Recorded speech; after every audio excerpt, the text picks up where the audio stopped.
Hoy vamos en el número 7. Estamos viendo la importancia de los números en la Biblia, que eh, se puede apreciar algún significado detrás del uso de números. Y en esta ocasión, pues empezamos hoy con el número 7. Es el número perfecto, es quizá el número más conocido, que todos sabemos que se refiere a eso. Pero también la palabra en sí, hebrea, para el número 7 implica algo que está lleno y que está completo. De hecho, el número 7 es la combinación de 3 más 4, que ya sabemos lo que significa. El 3 es la Trinidad, la deidad, y 4 la naturaleza, la creación. Así que, ¿qué hay más? Puede haber más completo, que es Dios y su creación, la creación con Dios. Eso es lo perfecto, lo completo, ¿no? En el diseño creativo de Dios. Y también en el diseño creativo observamos algunas cosas interesantes en la naturaleza donde aparece el número 7. Una de ellas es el color blanco. El color blanco está formado por 7 colores, o dicho de otra manera, se puede descomponer en un prisma, a través de un prisma en 7 colores diferentes, que son aquellos que también aparecen con el arco iris, esa señal del pacto que Dios le dio a Noé. Así que eso también es diseño creativo, de que un color solo, que es el blanco, en realidad es la suma de la mezcla de siete colores. También es muy interesante el tema de la música, porque también tenemos 7 notas musicales y no es por casualidad que haya 7, no sean 10 o 4, son 7 porque son las vibraciones de notas que son múltiplos de 7. Sus vibraciones son múltiplos de 7 también, curiosamente. Y cuando llega uno a la octava, aunque no es la misma nota un do que el otro, que el do siguiente, pero lo que se conoce como una octava, pues ese do es justo el doble de la frecuencia del do anterior. Y por eso hablamos de una octava. Tenemos las 7 notas y cuando terminan las 7 notas volvemos a empezar con otras 7 notas, pero una octava más alta. Tienen el doble de frecuencia justo que las anteriores. Así que ya en la naturaleza Dios va apuntando, ¿no? También lo encontramos en más cosas. En el texto hebreo de Génesis capítulo 1, pues está formado ese primer versículo por 7 palabras y además las 7 palabras tienen 28 letras. 28 es un múltiplo de 7, es 4 por 7, 28. Así que en la primera frase introductoria de la revelación de Dios, pues también escogió 7 palabras y que estuvieran formadas por 28 letras. Otro hecho creativo también es la división del tiempo en semanas de 7 días. Así lo diseñó Dios en la creación y está reconocido casi universalmente. Es el modelo asumido y aceptado universalmente hasta nuestros días. Aunque, por cierto, hubo intentos, ¿no? Como siempre el hombre intenta modificar, cambiar, proponer un plan alternativo al que Dios ha diseñado, pero sin embargo han fracasado. Todos los intentos de hacer semanas, por ejemplo, de 10 días, pues al final tuvieron que recular y admitir que la semana sea de 7 días. Así que es muy interesante porque esta división en 7 días de la semana, que podría parecer algo artificial, ¿no? Que podría dar igual 7 que 8 que 10 o que 5, pues resulta que es el diseño que coincide exactamente pues o sea, que es un diseño divino porque realmente no coincide, o sea, no es como las horas, por ejemplo, que obedecen a un ciclo en la naturaleza, que marcan las horas, que marcan la duración de un día, pero en este caso no hay nada en la naturaleza, o que sepamos hasta ahora, no hay nada en la naturaleza que indique la necesidad de semanas de 7 días. Sin embargo, es el diseño que Dios escogió. Y dentro de estos 7 días, pues también el número 7, es decir, el séptimo día, fue el día que Dios escogió como el día de reposo, el día santificado. No solamente descansar del trabajo, sino que la idea del día de reposo es algo más. Es la idea de un día a la semana apartado para el Señor, para tener comunión con el Señor, para adorar a Dios, etcétera, etcétera. Luego dentro de los años también, el séptimo año en Israel era un año sabático, y quiere decir que era el año del reposo de la tierra. Los que cultivan saben mejor que yo que los terrenos necesitan ciertos descansos, ¿no? O que hay que cambiar de lo que se planta. Y el Señor diseñó que la tierra le convenía, necesitaba pues ese descanso, reposar un año cada 7 años. Tenemos el número 7 también en el tabernáculo y el templo, en esta pieza que es el candelabro. Era la lámpara que iluminaba el interior del templo, del tabernáculo, de la presencia de Dios.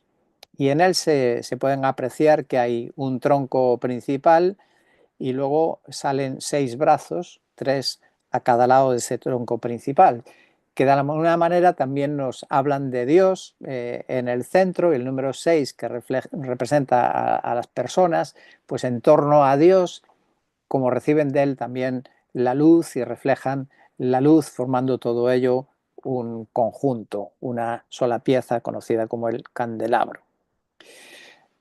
También encontramos repetida una expresión que habla de los 7 espíritus. Evidentemente Dios no tiene 7 espíritus, solo hay un Espíritu Santo, no hay 7 espíritus, pero es una expresión tal vez con un cierto sentido poético, o quizá más bien por este otro lado, el del simbolismo del número 7, que implica la perfección, ¿no? El espíritu perfecto de Dios, los 7 espíritus, el espíritu completo, el espíritu de Dios. Y en ese sentido también el profeta Isaías, cuando menciona al Espíritu Santo, pues lo menciona de esa manera, como si fueran 7, pero en realidad no lo son, es un solo espíritu con 7 características que menciona ahí, ¿no? Es el espíritu del Señor, de sabiduría, de inteligencia, consejo, poder, conocimiento y el temor del Señor. Así que es un espíritu también que se manifiesta con 7 características. En el Nuevo Testamento encontramos un capítulo importante, que es el capítulo 6 de Efesios, donde habla de la lucha espiritual, y justo el modelo que nos presenta el apóstol Pablo de las armas, del armamento, de la vestidura, de la armadura que tenemos para hacer frente al enemigo, pues justamente se compone de 7 elementos.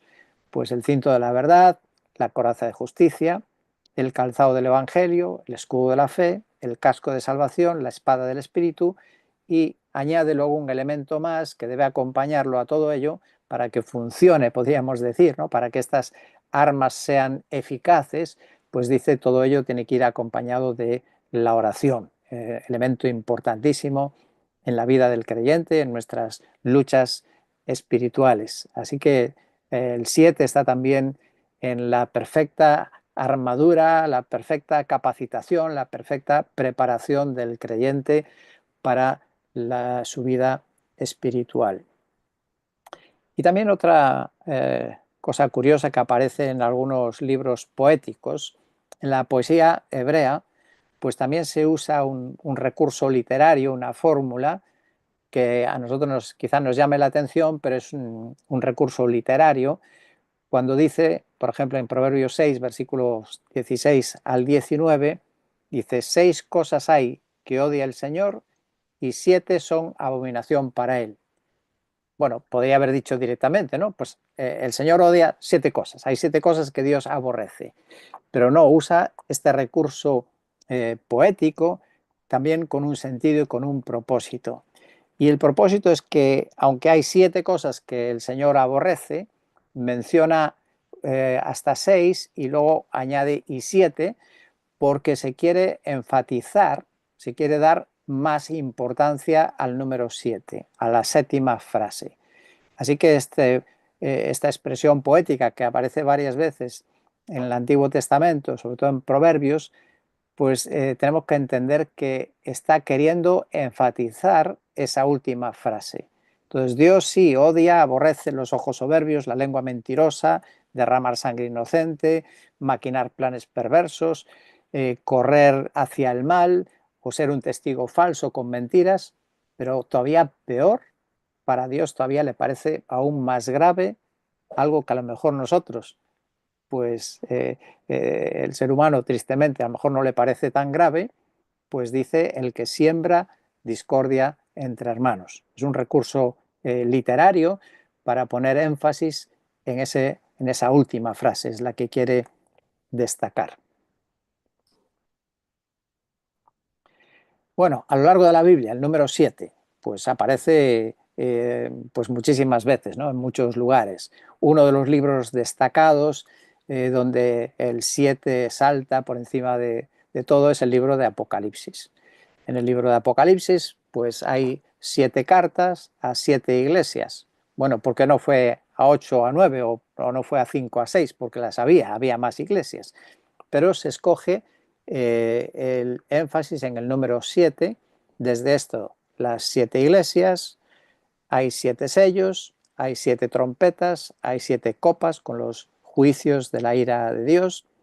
También encontramos 7 personajes importantes que se refieren pues, a Israel, a Satanás, al Hijo de Dios, al Arcángel Miguel, a la Iglesia, al Anticristo y el falso profeta. Son 7 personajes importantes en el libro de Apocalipsis y que son importantes también en el futuro de nuestro mundo. También hay más cosas donde aparecen el 7 en Apocalipsis. Hay 7 cosas nuevas. Se anuncian 7 cosas que serán nuevas. Pues dice que se nos va a dar a los creyentes un nombre nuevo. Bueno, yo no sé si tú estás intrigado. ¿Cuál será ese nombre que el Señor tiene para ti, ¿no? Si tiene un nombre especial para ti o tal vez se refiere a que nos va a dar el nuevo nombre de Cristo, que es otro de las cosas nuevas que hay allí. Pero para los vencedores el Señor nos va a poner un nombre. Está la Nueva Jerusalén. Al Señor también se dice que tiene un nombre nuevo escrito sobre él. Hay un cántico nuevo, hay cielo nuevo, hay tierra nueva y al final todas las cosas son hechas nuevas. Así que todo lo que podamos imaginar del futuro seguro que se nos queda corto. Podemos imaginar, ¿no?, cómo será el cielo, cómo será la vida más allá de la muerte. Pues seguro que nos quedaremos cortos porque todo va a ser nuevo. Probablemente no hay nada parecido. Será una vida bastante diferente a la actual. Y en el capítulo 1, versículos del 14 al 16, pues alguien ha dicho que ahí se encuentran las 7 glorias de Cristo en Apocalipsis. Pues, ¿por qué? Porque habla de su cabeza y sus cabellos que son blancos como la lana, y habla de eso, de su gloria, el blanco, los ojos como llama de fuego, el fuego también se puede asociar con la gloria de Dios, los pies como bronce bruñido, es decir, bien pulido, muy, muy brillante, como fuego también, la voz de Cristo como un rugido de muchas aguas, una voz imponente, impresionante, su mano derecha sostiene 7 estrellas, su boca tiene una espada o sale de ella una espada afilada, aguda, de 2 filos, y el rostro de Cristo ahí se presenta como el sol en toda su fuerza, el sol en toda su fuerza. Así que está enfatizando la gloria de Jesucristo, esa visión que tiene Juan en la isla de Patmos, del Señor ascendido, glorificado, ahí en el cielo, a la diestra del Padre, pues lo ve con todas estas descripciones que nos hablan de la gloria que tiene el Señor y también anticipa algo de esa gloria de la cual nosotros participaremos. ¿Qué más cosas tenemos con el número 7 en la Biblia? Bueno, famoso en cada Semana Santa, ¿verdad? Cuando se recuerdan decimos las 7 palabras, bueno, son 7 frases que Jesús pronunció en la cruz. Y bueno, son bien conocidas y no me voy a parar a leerlas, ahí las tenéis las 7 frases, si alguien las necesita localizar, luego se las puedo pasar. Aquí hay un pacto en Éxodo capítulo 6 que Dios hace con Israel. Y es curioso porque cuando lees los términos, las bendiciones de este pacto que Dios está haciendo con su pueblo, que tiene que ver con entregarles esa tierra prometida, la tierra de Canaán, pues Dios se compromete aquí con 7 acciones o 7 bendiciones que Él tiene para su pueblo si obedece y sigue las condiciones del pacto. Y ahí se expresan esas palabras, expresiones, verbos repetidos, ¿no? Os sacaré, os libraré, os redimiré, os tomaré por pueblo, seré vuestro Dios, os traeré a la tierra y también os la daré por heredad. Y otra vez, pues ahí se usan 7 verbos, 7 expresiones. Luego el número 7 aparece aquí en un paréntesis curioso, en un relato histórico que nos puede llamar la atención.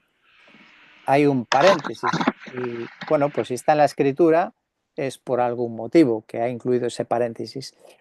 Este relato que está en el libro de Números, no he puesto ahí la cita, pero es Números capítulo 13 y versículo 22, tiene que ver con los 12 espías que fueron a ver qué había en la tierra prometida, a ver cómo era, para planificar la conquista. Y ahí dice que subieron, nos da los nombres de los lugares por donde fueron y que llegaron hasta Hebrón. Bueno, esa línea roja que luego os diré lo que es, bueno, ya lo pone ahí. Hebrón está aquí abajo a la derecha de Egipto, pues llegaron, vinían desde Egipto, llegaron por aquí por el desierto y desde el desierto se introdujeron en la tierra prometida llegando, dice ahí, hasta Hebrón o esa zona de Hebrón. Y el paréntesis en este relato dice que Hebrón fue edificada 7 años antes que Zoán en Egipto. Y bueno, por qué estará ese paréntesis, ¿no? ¿Por qué aparece ese dato ahí? Bueno, tenemos que pensar qué es Zoán. Zoán es una ciudad importante de Egipto. Es la que está ahí marcada a la izquierda de todo, en las líneas rojas, aquí donde desemboca el Nilo, en ese delta, pues una ciudad que está ahí al final, la costa, se llama Zoán. Y era una ciudad importante de Egipto. Egipto, como sabéis, la Biblia, la Escritura, le llama en Éxodo la casa de servidumbre.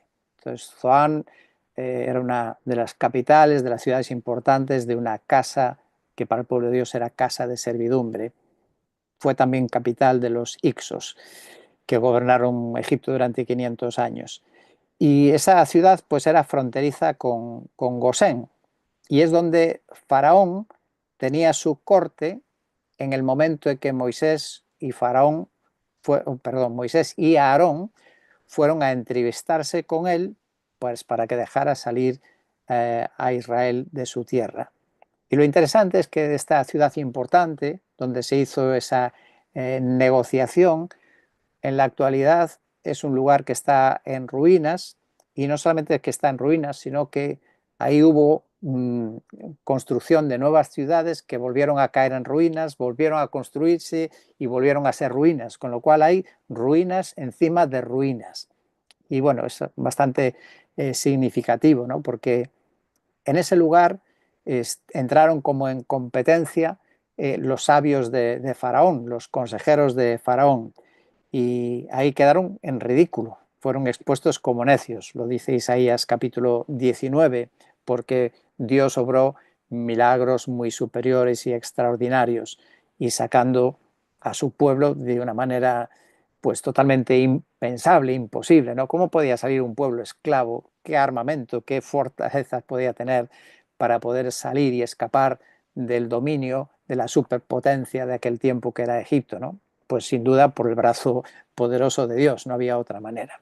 Entonces Zoán, estos dos lugares que aquí menciona este versículo de Números, Hebrón y Zoán, Zoán es eso, la capital o una de las capitales de esta casa de servidumbre que era Egipto, donde se enfrentan con Dios y quedan ahí en ridículo. Y vamos a la otra ciudad mencionada, que es Hebrón. Y el nombre Hebrón significa comunión, era un lugar de comunión y era una ciudad de Canaán que además es conocida como la ciudad de Abraham. Y eso en realidad es lo que pone el mapa, es la ruta de Abraham, cuando Dios le llamó y le sacó de Ur de los Caldeos y toda la ruta que siguió hacia Canaán, la tierra que Dios le estaba dando. Luego, por circunstancias, tuvo que ir a Egipto, pero al final también regresó a Hebrón, que está en la tierra prometida. Y esa ciudad permanece hasta hoy. ¿Veis el contraste entre Hebrón y Zoán? Zoán, ruinas sobre ruinas. Sin embargo, Hebrón permanece hasta el día de hoy. Y sabéis cómo es conocida Hebrón, incluso en la actualidad, como la ciudad del amigo. ¿Y por qué ciudad del amigo? Pues porque Abraham recibió ese calificativo como amigo de Dios. Y Hebrón está en una zona donde está el valle de Escol. Y ese valle fue el lugar donde se encontraron los mejores frutos de la tierra prometida, aquellos que transportaban grandes racimos los espías para informar de realmente la tierra tan bendecida que Dios había preparado para su pueblo Israel. Entonces, volviendo a este versículo de Números, que pone entre paréntesis esta frase, ¿no? Hebrón fue edificada 7 años antes que Zoán en Egipto, pues sin duda nos habla de esa perfecta anterioridad de la comunión con Dios, de la bendición divina, frente a la sabiduría humana que representa Zoán, esa capital de Egipto donde estaba el faraón y sus sabios. Bueno, parecen curiosidades, pero yo creo que están ahí por algo, ¿no? Y que alguna significación tienen. El número 7 también aparece en el día de la expiación, un día importante donde se ofrecía sacrificio por los pecados en general, por aquellos que quizá se habían cometido sin saber, por los pecados del pueblo, y el sumo sacerdote, que ese día entraba, el único día al año, en el lugar santísimo, tenía que rociar la sangre 7 veces. 7 veces rociaba la sangre delante del propiciatorio. El propiciatorio es esa tapa del arca que está ahí y sobre el propiciatorio están esos dos querubines. Pues sobre esa tapa el sumo sacerdote rociaba 7 veces la sangre que procedía del altar del sacrificio, de la entrada del tabernáculo, y ahí era presentado para que el Señor perdonase los pecados conocidos o desconocidos e ignorados de su pueblo. Una de las historias de la escuela dominical, pues la historia de Naamán. Naamán, para ser curado, el profeta, sin duda inspirado por Dios, guiado por Dios, le dijo que para que su lepra fuese curada, tenía que zambullirse en el río Jordán. ¿Cuántas veces? 7 veces. ¿Casualidad? Evidentemente no. Y eso nos habla de, si antes hablaba de la expiación perfecta de los pecados, pues ahora también de esa curación, de esa limpieza perfecta de la enfermedad. Hay otra lista de pasajes que no voy a pararme a mencionarlos, pero curiosamente hay 7 referencias a encinas donde o se sepultó a alguien o ocurrieron cosas importantes en 7 encinas. Otro detalle quizá más significativo pueden ser los peldaños de entrada al templo. Bueno, me estoy refiriendo al templo de Ezequiel. Ezequiel 40 entendemos que se refiere al templo del futuro, el templo que todavía pues, se habría de construir. Y entonces los peldaños desde el exterior al patio, al primer patio, al patio que se llama exterior, pero desde el exterior del templo a esa primera entrada, pues también eran 7 peldaños. En los Salmos encontramos 7 autores, se mencionan 7 autores, y ahí tenéis la lista de los nombres con el número de salmos que escribió cada uno de ellos. Esos son los que sabemos, los autores conocidos. También en relación con los salmos en el Nuevo Testamento encontramos 7 citas en las que se menciona a David, salmos en los que se menciona a David, y son 7 citas. Y curiosamente, pues se puede poner esa forma casi de candelabro, porque hay una cita en el Evangelio y luego hay 3 en el libro de los Hechos, y las otras 3 están en las cartas, en las epístolas. Y eso da esa pues, configuración como de un candelabro. Salmo 69.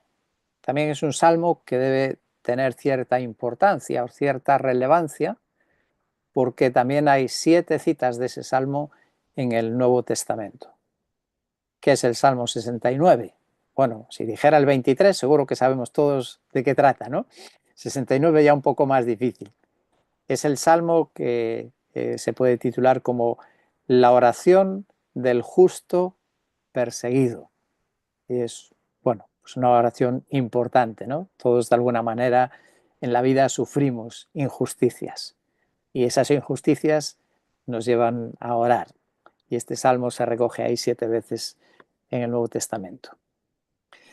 En la vida de Jesús también hay 7 apariciones de ángeles, por lo menos son las que recoge la Escritura, 7 ocasiones en las que en relación con Jesús aparecieron ángeles. Bueno, la que tenemos ahora más pronta son las de la Navidad, ¿no? Donde se aparecen a los pastores, se aparecen a José por 2 veces, también tras la tentación, en Getsemaní, en la resurrección y en la ascensión de Jesús. 7 ocasiones en las que aparecen ángeles.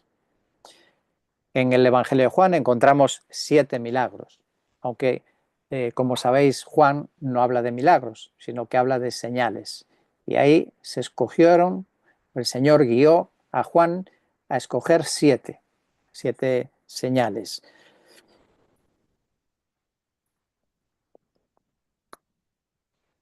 Más cosas en el Nuevo Testamento. En Hebreos, interesante, habla de 7 cosas que son eternas. Se mencionan 7 cosas que son eternas. El sacerdote, tenemos un sacerdote que es eterno, la salvación, el juicio, tiene consecuencias eternas, la redención, el espíritu es eterno, la herencia es eterna y hay también para nosotros un pacto eterno. En Apocalipsis hay 7 bienaventuranzas, el Padre Nuestro se divide en 7 frases, entraron 7 parejas de animales limpios en el arca de Noé y hay 7 personas a las que Dios cuando les llama repite su nombre. Y estas son Abraham, que le dijo Abraham, Abraham, Jacob, Jacob, Moisés, Moisés, Samuel, Samuel, Marta, Marta, Pedro, Pedro o Simón, Simón y Saulo, Saulo. Ahí pues hay 7 ocasiones en las que 7 personas se mencionan así sus nombres. Y tal vez recordaréis que cuando empezamos a hablar de los números en la Biblia, mencionábamos el ejemplo de la genealogía de Mateo. Y esa genealogía está formada por una serie de 3 series de 14 nombres, de 14 generaciones. Son 14 más 14 más 14, que son evidentemente múltiplos de 7, o sea, son 3 series de 7 por 2. Y decíamos que eso tenía un sentido y un valor didáctico y no voy a repetir ahora los motivos, así que si alguien se lo perdió, pues que busque la conferencia anterior o el tema anterior y ahí tiene la explicación. Y hablando de la genealogía de Jesús, pues mira tú que la de Lucas, porque tenemos 2, la de Mateo y la de Lucas, pues en la de Lucas se recogen 77 nombres, 7 y 7, 77 nombres. Bueno, entonces yo creo que con eso entendemos por qué es el número perfecto, ¿no? Creo que queda bastante destacado este número en la Biblia. Bueno, vamos a avanzar unos minutitos más en otro número, el número 8, que también tiene su interés. El número 8, pues se le llama el sobreabundante. Sobreabundante porque la palabra hebreo significa eso, que abunda con fuerza o fertilidad sobreabundante. Y así es que el 8 es el 7 más 1, o sea, es el 7 plus, el 7 más, ¿no? El 7 algo más que el 7. Interesante también que el nombre Jesús, sabéis, por la valoración numérica de las letras suma exactamente 888, o sea, 8, 3 veces 8, ese número sobreabundante en grado alto, ¿no? En el grado máximo. Y curiosamente, ese número 8 es un factor en otros nombres que se le dan al Señor Jesús. Cristo tiene valor de 8 veces 185 y bueno, no quiero cansaros con números y ahí tenéis la lista donde en todos esos nombres se multiplica siempre por 8. También, no lo he puesto ahí, pero los libros del Antiguo Testamento hebreo, los libros tal y como están en el Antiguo Testamento hebreo, no en la traducción que nosotros manejamos, son justamente 24 libros, es decir, 3 por 8. 3 veces 8, este número sobreabundante, y suma o da lugar al número 24. Por otra parte, el número 8 es el número de la resurrección. Es el número de la resurrección. ¿Qué día resucitó Jesús? Al octavo día.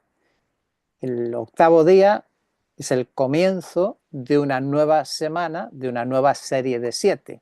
Así que es un nuevo comienzo, un nuevo empezar. Igual que veíamos antes la semana o las 7 notas musicales, pues el día 8 es el inicio, el reinicio de la semana.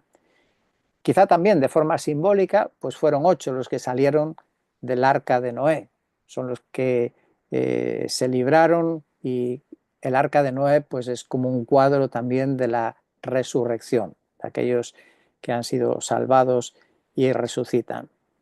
La circuncisión en los judíos se practicaba también el octavo día, y la circuncisión pues era una señal señal del pacto de Dios con su pueblo. ¿Y qué día se tenía que practicar? Pues al octavo día del bebé. Y eso representaba también ese pacto, esa circuncisión, una nueva vida, el inicio de una nueva vida. Luego encontramos que David es el octavo hijo de Isaí y Salomón el octavo hijo de David. Y tanto uno como otro, los dos, son tipos de Cristo, figuras de Cristo. Y Cristo es la resurrección y la vida. Y también encontramos el relato en la Biblia de 8 casos de resurrecciones, además aparte del de Cristo y de aquellos que resucitaron cuando Jesús muere en la cruz, pero casos concretos hay 8 mencionados. ¿Y qué cosas encontramos con el número 8 en la Biblia? Pues, por ejemplo, la consagración de Aarón y sus hijos se tenía que hacer al octavo día. O sea, después de 7 días de preparación, tenían que estar 7 días a la puerta, dice día y noche, por 7 días tenían que estar ahí permaneciendo a la entrada de la tienda de reunión, y al octavo día venía el día de la consagración. En la ley de Talión, esa de ojo por ojo y diente por diente, esas son las 2 frases que no sabemos de memoria, pero ahí en Éxodo se mencionan 8 detalles de esta ley de Talión. Número 8 también está en la fiesta de los tabernáculos. Se celebraba fiesta durante 7 días y luego el octavo día era un día especial. Era un día de santa convocación, tenía que hacer una ofrenda encendida y una asamblea solemne. Así que, aunque tenían 7 días celebrando la fiesta de los tabernáculos, que recordaba esa salida y peregrinación por el desierto cuando vivieran en tiendas, pero el octavo era como ese día especial del inicio de una nueva etapa. Y curiosamente, cuando leemos en el Evangelio de Juan acerca de la encarnación del Dios que se hace hombre, pues la expresión, la palabra que se utiliza en Juan capítulo 1, versículo 14, si se tradujera literalmente, lo cual seguramente, pues ahora no estoy seguro, pero creo que no sé si sería muy correcto en castellano, o si lo es, pues fenomenal, sería tabernaculeó. El Señor, el Hijo de Dios, tabernaculeó. Es decir, que hizo tabernáculo, habitó. en medio de nosotros o entre nosotros. Así que podemos ver tal vez en la fiesta de los tabernáculos también una referencia, un pequeño anticipo de la encarnación. Interesante también los muebles que había en la casa de Dios. En el tabernáculo había siete clases de muebles y eran 7 unidades. Cuando llegamos al templo, en lugar de 7 tenemos 8 clases de muebles y suman 35 unidades, que también es un múltiplo, en este caso, de 7, ¿no? Pero ahí, en vez de 7, tenemos 8 clases de muebles en el templo. Y si antes hablábamos de los escalones, los primeros de entrada al patio exterior, pues, ¿qué encontramos después? Que la entrada o el paso al patio siguiente, es decir, del atrio exterior al atrio interior, ahora hay 8 escalones en vez de 7. Bueno, esto es una maqueta, de esto no se sabe exactamente muy bien cómo es, porque todavía es futuro ese templo de Ezequiel 40. Por ahí en el círculo rojo serían las primeras escaleras, que sean 7 escalones, y luego la siguiente entrada sería de 8. Y quizá podríamos ver en ello un cierto simbolismo. En la entrada al recinto del templo es el paso de la labor al reposo. Ahí fuera se trabaja, pero cuando entramos al templo es el lugar de reposo. Y la entrada al edificio, las siguientes escaleras nos transportan, nos trasladan del reposo a la adoración. Es como los pasos en nuestro acercamiento a Dios, a la presencia de Dios. Dejamos nuestro trabajo, nuestras ocupaciones cotidianas y luego el paso siguiente después de ese reposo es entrar en la misma adoración en la presencia de Dios. Tenemos también en el Antiguo Testamento 8 milagros de Elías. Hizo 8 milagros. Ahí tenéis la lista, no la voy a leer para no cansaros, pero ¿y Eliseo? ¿Cuántos milagros hizo Eliseo? Bueno, a mí si me lo preguntaras antes de hacer este estudio tampoco lo sabría, porque no se me habría ocurrido ni siquiera contarlos. Pero curiosidad, ¿sabes cuántos milagros hizo Eliseo? Elías hizo 8, Eliseo hizo el doble justo, 16. ¿Y se te ocurre por qué? ¿Habrá alguna razón, algún misterio detrás? Bueno, lo que sí sabemos es que cuando Eliseo toma el relevo de Elías y recoge ese manto que se le había caído a Elías, sabéis que antes Eliseo le hizo una petición. Hizo la petición de recibir el doble o la doble porción del espíritu de Elías. ¿Casualidad? Bueno, los números evidentemente se prestan a muchas cosas, pero creo que en la escritura no hay ningún dato que esté de más, sino que todo tiene intencionalidad.